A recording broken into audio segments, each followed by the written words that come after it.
What the fuck is this piece of shit?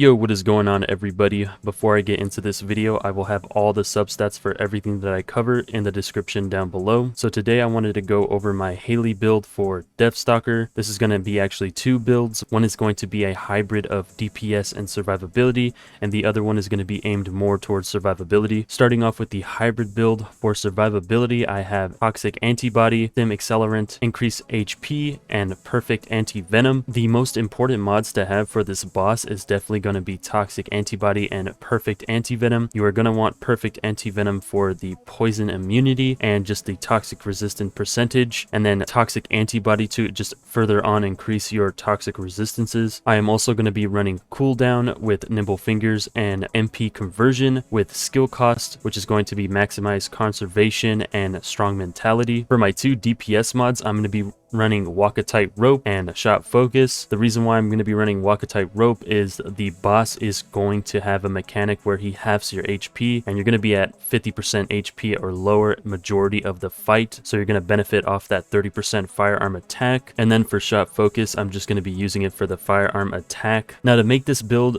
a little bit more towards survivability, you can change Walk a Tight Rope to HP Collector. The reason why I use HP Collector is whenever you kill the mobs that are inside the boss room, it is going to give you a percentage of HP whenever you defeat an enemy. This could help out a lot if you are low on HP and you need an instant just pick me up. For the hybrid build, you are going to want to run the Annihilation set. This is going to benefit you because you are going to get the firearm attack increase whenever you lose a proportion of your HP, which is going to be majority of the time. And for your reactor, it really doesn't matter about the mounting. The most important part is the substats. You're going to want to have skill cost and you're going to want skill cooldown. And then for the tanky build, you're going to want to actually, instead of having skill cooldown, you're going to want HP heal modifier. This is going to increase the amount of HP you're going to get with HP collector, and it's going to increase the amount of HP you're going to get whenever you pick up an HP pot on the floor. With the survivability build, you can change out the Annihilation set and go for something like the HP support set with the standard ultimate external components. This is going to just give you a lot more HP. Hit points is probably the most important thing for this boss, so you can tank majority of his hits. If you do not have the HP support set for the ultimates, you could just run the Slayer set to get the general round capacity and the rounds per magazine to shoot out more bullets. And then for the weapon of choice, I'm going to be using the Enduring Legacy. This is the build. If you want, you can opt out Mental Focus for sharp precision shot. So I wanted to go over the boss's mechanics, starting off with the weak points. There are going to be three major weak point spots. The first spot is the two rods on his stub, the second spot is on his chest, and the third spot is on both sides of his head. There's going to be a ring that pulses outward from his stub. The way you avoid this is by jumping over it. Make sure that you're standing at least 20 meters away from the boss to avoid getting hit by it. The closer you are, the harder it will be to react to the ring. The boss will also spawn these floating skulls that will track you. The way you get rid of them is by doing damage to them with your weapon or abilities. These will also track your teammates. Do not be afraid to shoot the skulls that are tracking them as well, granted that you are in a safe situation to do so. There are also going to be these floating masks that will descend to the floor. Try to shoot them as soon as they spawn. If they manage to hit the floor, they will disperse, creating these toxic rings. If this happens, just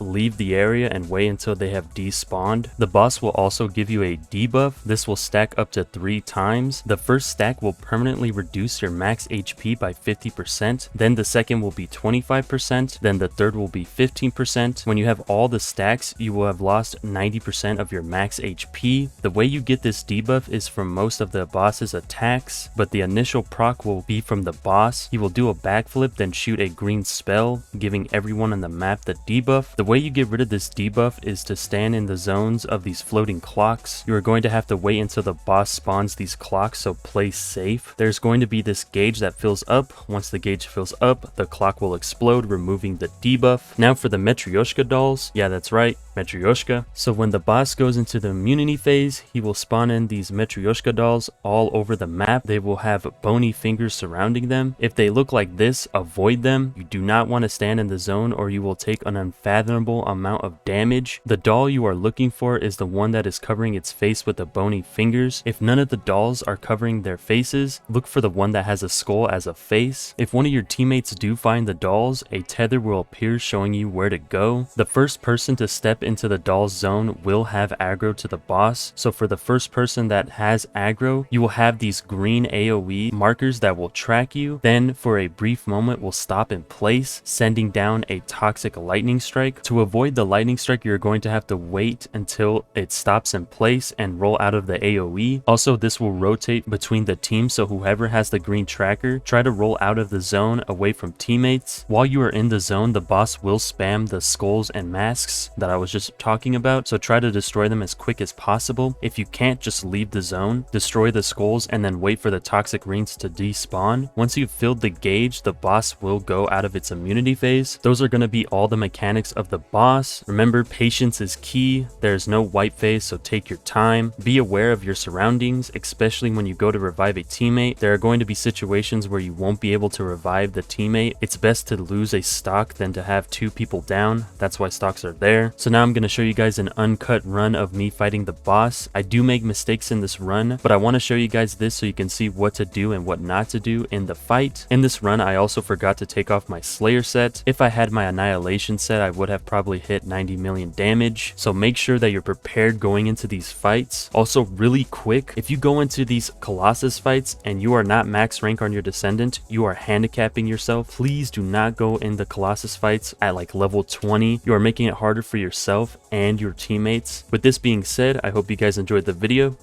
Peace.